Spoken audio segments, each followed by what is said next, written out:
Hello everyone, it's Animation 4. Welcome back to some more Omnifactory. Last time we built this cool big old factory here. And now you can already see it. Oh no, I've been filling it. Filling it with stuff. Here is our new assembly line for circuit boards. Well, not circuit boards. Epoxy, multi-layer, fiber reinforced, and fiber reinforced. These are not entirely self-sufficient, but almost entirely self-sufficient. They can't do everything on their own, but they can do most of it. So we make the three boards here. I've gone through this process a little bit, kind of in pieces, but I'll go through it real quick here so you can see the whole thing. The epoxy circuit board's kind of made on its own. We make the epoxy resin in the resin line over in the fluid factory. Made that a few episodes ago. That just gets fluid solidified and then combined with copper foil and sulfuric acid. Nice and easy. Why is that 239? Is that not extracting? Should be extracting on white. There we go. That's nice and separate. It's all the way over here. The other two are a bit more combined. So first we take some sand. I have sand being made way over here. So we have an infinite supply of sand. That line is being sent here. It doesn't go through much, but it needs some. The sand gets smelted to glass, pulverized to glass dust, and then actually mixed with boron, which does require me to keep a stock of boron in the system. It really doesn't use much. Like, a single boron, I think, makes a stack of these circuit boards. So I'm not too worried about it. And we have, like, a lot of the dust already. Here's a stack of boron, a few stacks of boron in the system. There is a limited item filter, keeping a stack of glass dust and a stack of boron in here so it won't overflow with one of them and back things up. That gets melted into its ingot, gets extruded into glass fibers. Those glass fibers get chemical bathed with the epoxy resin, and that gets combined with copper foil and sulfuric acid to get the fiber reinforced circuit board. Might be wondering where we get the copper foil and sulfuric acid. Right over here. Sulfuric acid comes from a blaze data module, which is loop fabricated to sulfur, combined with water. This is free sulfuric acid filling up this massive drum. It's almost full, just nonstop pumping out sulfur. Same for copper. We got spiders making copper, compressing down, cluster milling. We got 2048 copper foil. Up on top is the last set. This is the harder one. The multi-layer fiber reinforced circuit board. So we take these boards, these green ones, and they can go two places. They can go down there into storage, but they can also go up here to be combined with electrum foil and sulfuric acid. Sulfuric acid we got. Electrum foil comes from a Guardian data module and a Gast data module. The Gast makes the silver, the Guardian makes the gold. They get combined here, compressed and cluster milled, and that's it. Whew. Nice and simple, right? All right, more complicated one next. We got the circuit boards. The next thing we need are the CPUs, the CPU wafers, and the qubit CPUs, nano CPUs, and regular CPUs. We go through a bunch of them and have kind of been doing them in batch processings, and we need an automated way to just like get a bunch of them out. I have some stuff built up for it. It's going to be, I don't know if it's going to be bigger than this one. It's definitely going to be more complicated. This one was a lot of the same thing over and over again. It's the way this works. I'll be talking through it as I build it, but real quick, CPU wafers become nano CPU wafers, become qubit CPU wafers, and all those get cutting sawed into their CPUs. So we're going to have all those processes. We're going to make the CPU wafers, we're going to process it twice, cut all the things, and put it in this nice fancy drawer right here. That's probably going to end up moving. That's the plan. I'm not fully stocked up for it, but the plan.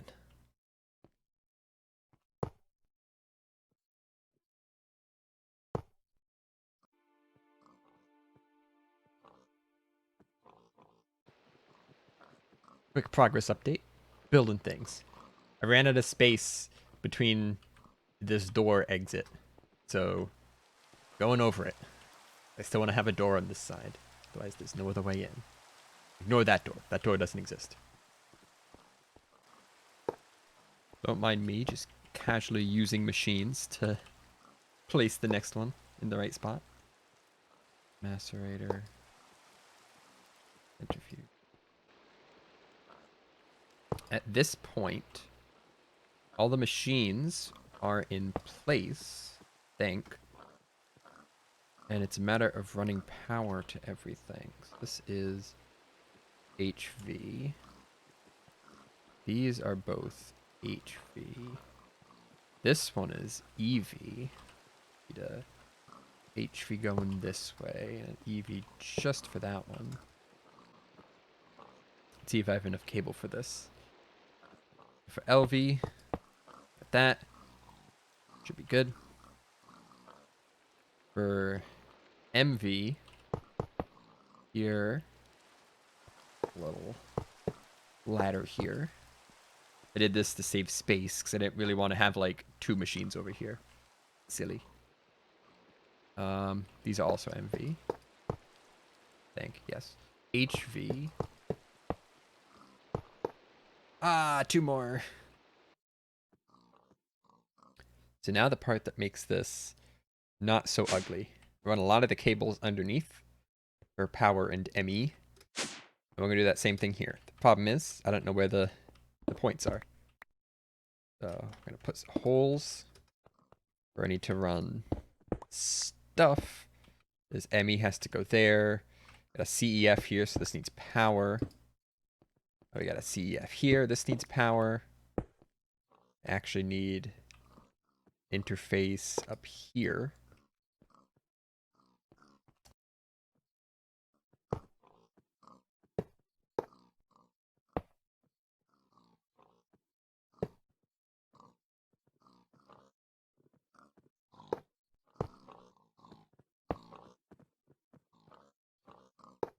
I didn't even realize this lines up perfectly.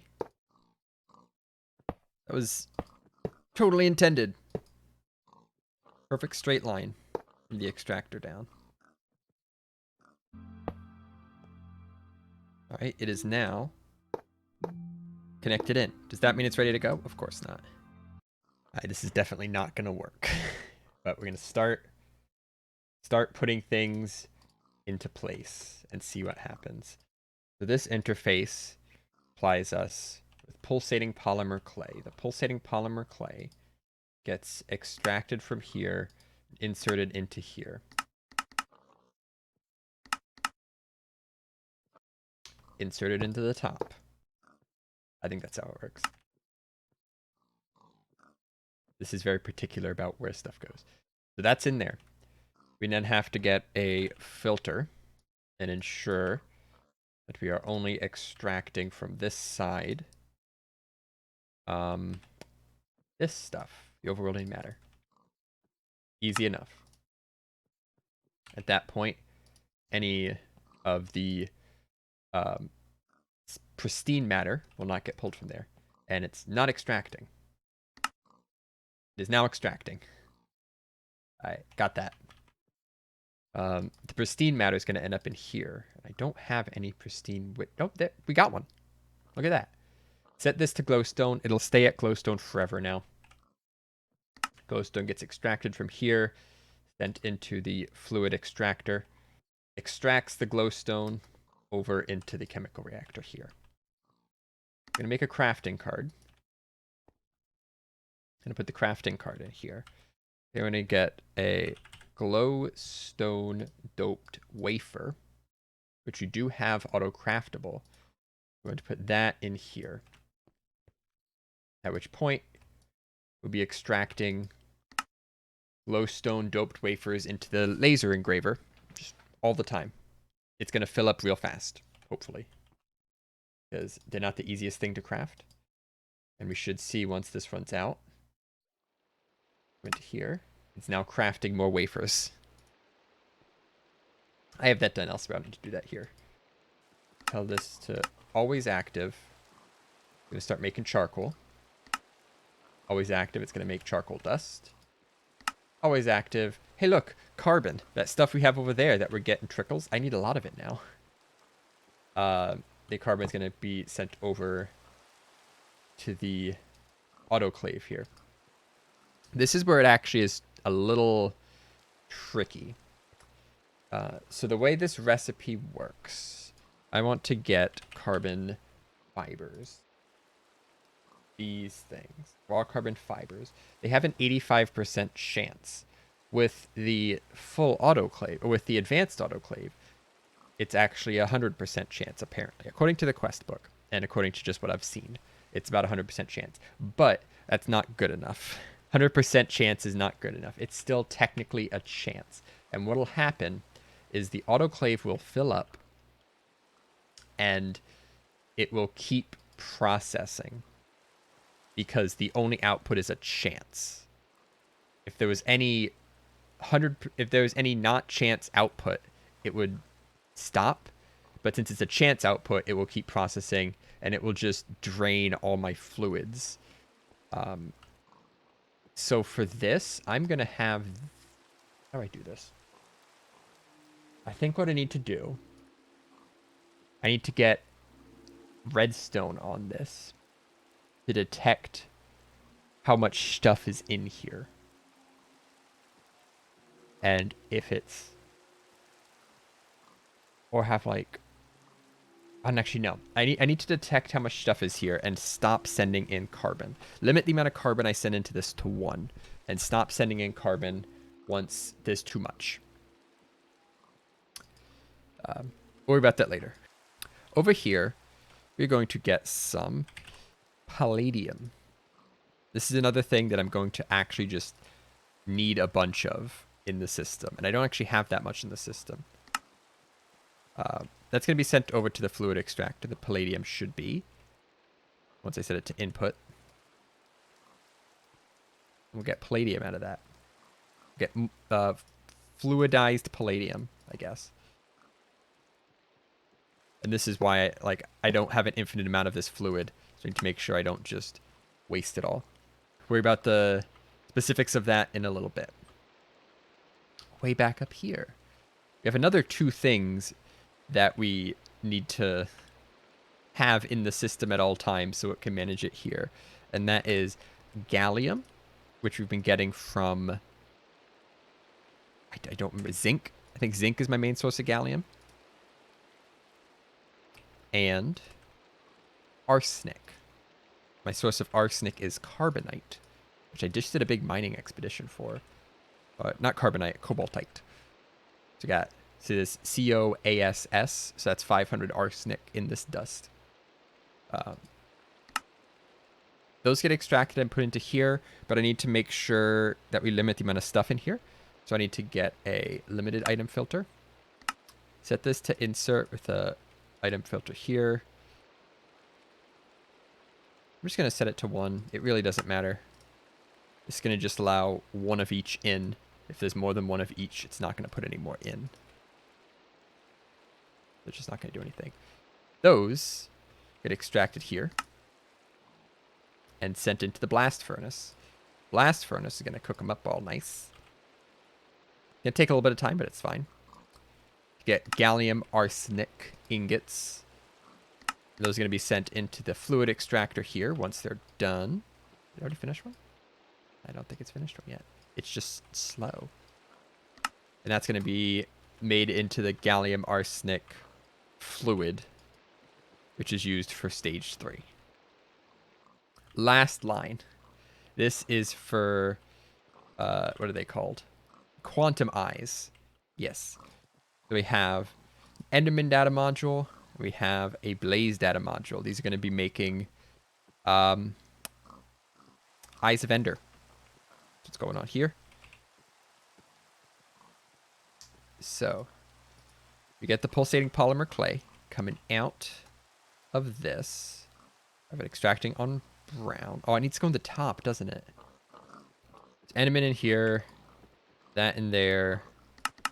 Insert brown on top. So they're going away. the matter will be extracted on some side. Stop it. Ah. Okay. Insert brown. No extracting. Extract on the side, always. Need to specify which goes where. These are both the inputs for the pristine matter. We got Enderman there. That's good. So I need another filter. We're going to say you only take Enderman matter. That'd be Ender Pearls.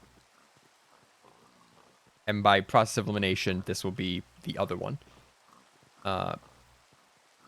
The Ender Pearls will extract on blue. The blazes will extract on orange. Orange is going to go into the macerator. Have any blaze yet? Blaze is slacking. I do have all these to, you know, get it started. And it's going to extract on magenta, sure. And then for the... Actually, no, I want to extract on blue.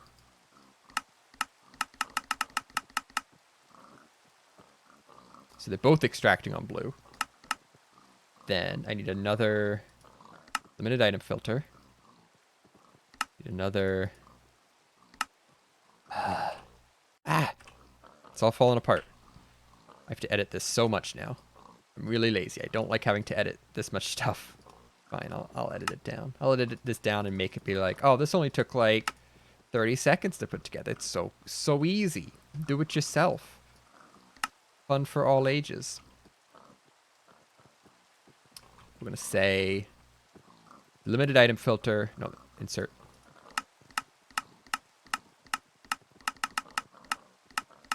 Blue can take 16 blaze powder and 16 ender pearls.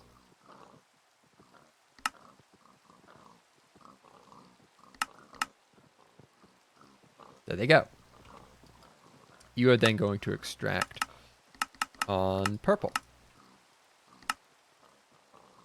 Eyes of Ender will be extracted on purple. And you insert on purple. Last thing, probably. Get these in here. Get them out of my inventory. We need radium salt to come out of the system. Oops. We need radium salt to come out of the system. It'll be extracted here on magenta. Be inserted here. Magenta. It'll be molecular disintegrated. This will extract on red. This will insert on red. Because we don't need the rock salt. We're mostly getting it for the radon. The fluids, we want to extract the fluids, which will end up in here. The chemical back will start working. It'll make the quantumize. All right. Everything's churning away. We got glowstone for days, CPU wafers for days, probably carbon for days. The last things to do are connect these up to these and figure out how to get this autoclave to not just drain all my palladium. It just used all my palladium. No more. Okay. I think we got it. We got it. I'm real excited. This was kind of complicated, but I think it's working real well now. Everything's going. Everything's doing the stuff. We have a bunch of quantumized backed up. We have all the things everywhere. I'm going to get it started, and then I'll tell you how I fixed one of the issues.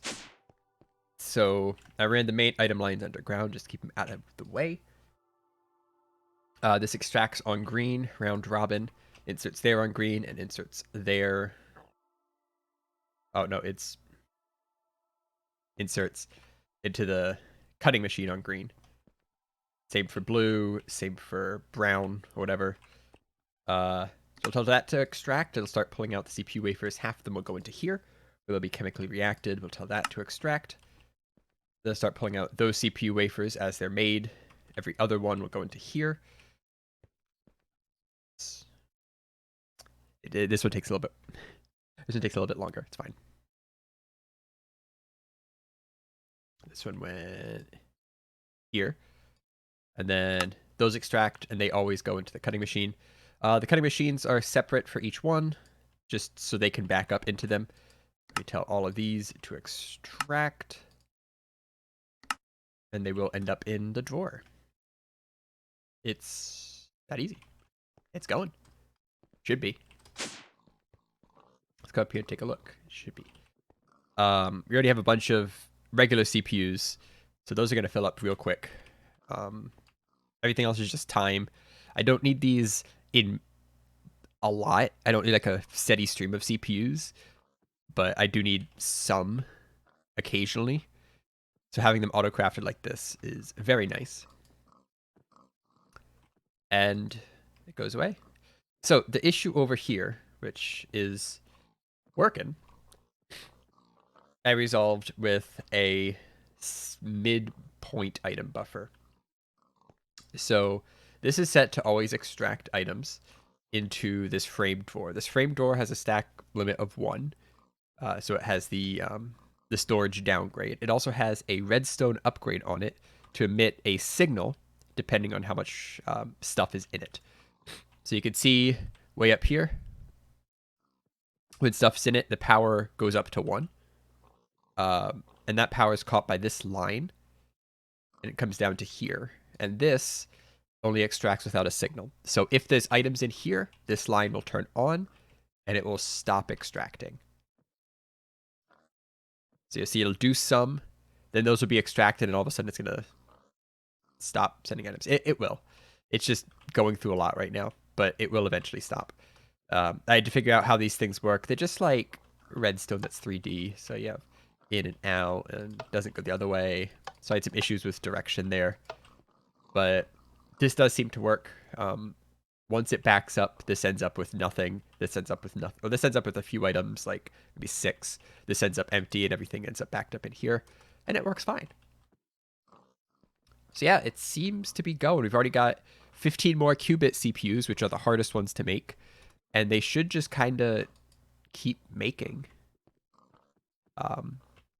Yeah, the main CPUs are already backed up. It's already at 512. So it's going to stop sending them not to here. And so on and so forth. And we have automated CPU making. It's that easy.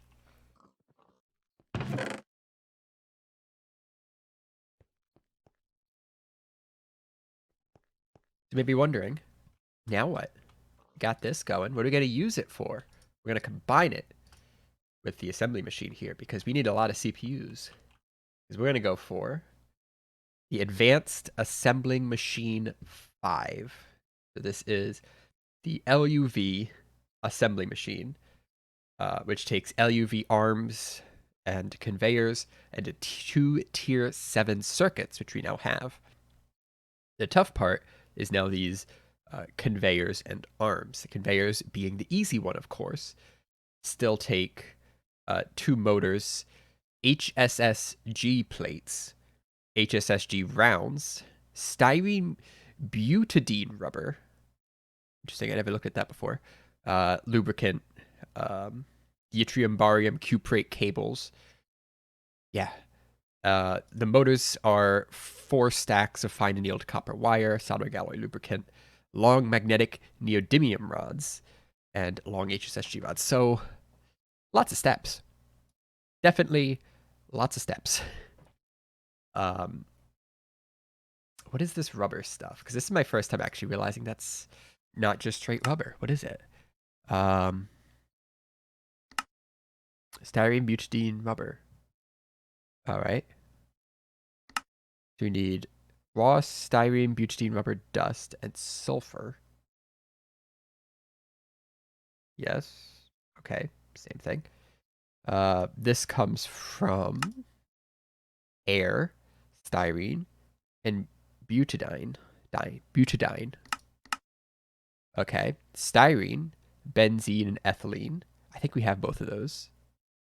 Create some styrene. Butadiene Um, comes from fuel. Okay.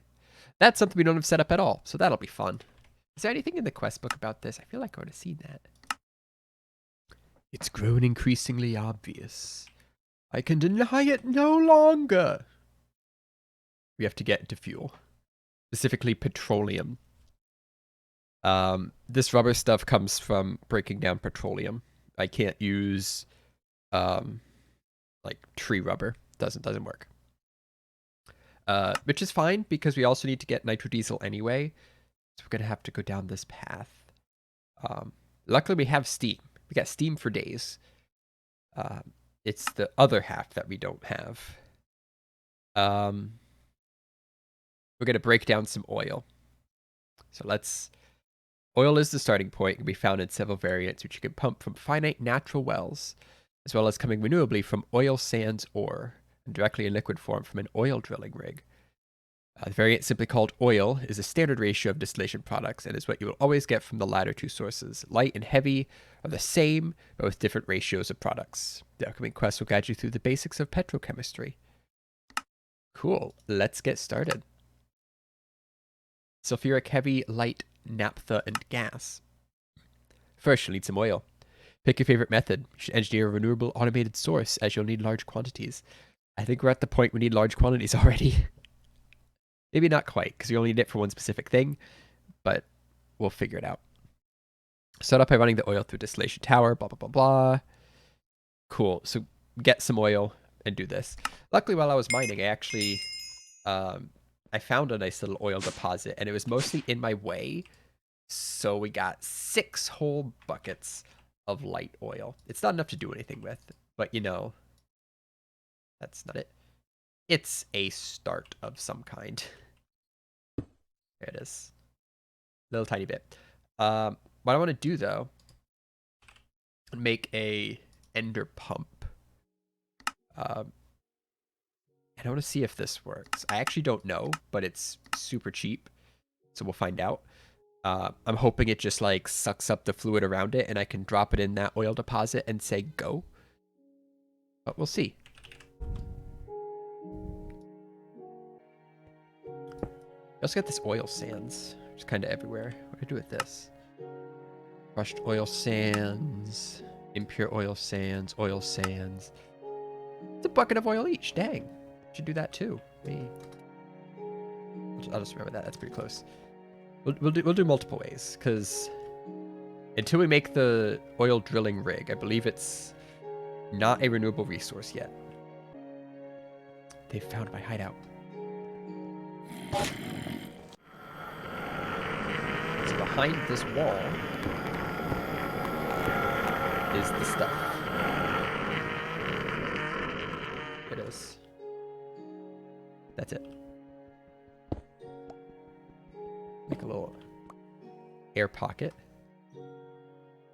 And I guess I should figure out what to do now. I'm sure it's going to be fine if I put a torch next to it, right? It's not going to blow up. Yeah, we're good. Right there. That's a good spot. Got the ender pump. Rip down this thing. Out. It's going. I like put this on top. It's going. It stopped. Yeah, it looks like it goes straight down. Huh.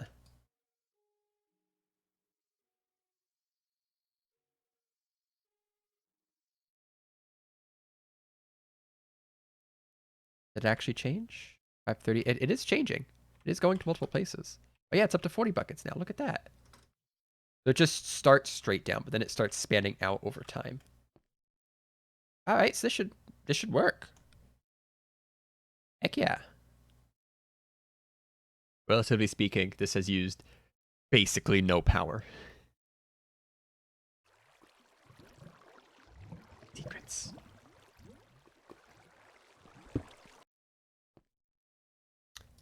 Back from the expedition, we got 400 buckets of light oil. I also mined up 948 oil sand. All right, we have a building. Have space for towers. Let's start building the towers. Next time, because we're out of time now. Next time we'll be doing oil stuff, petroleum, making some rubber, and filling out this building with the cool, I guess, oil refinery looking thing. But that's gonna be it. Thanks for watching. Bye.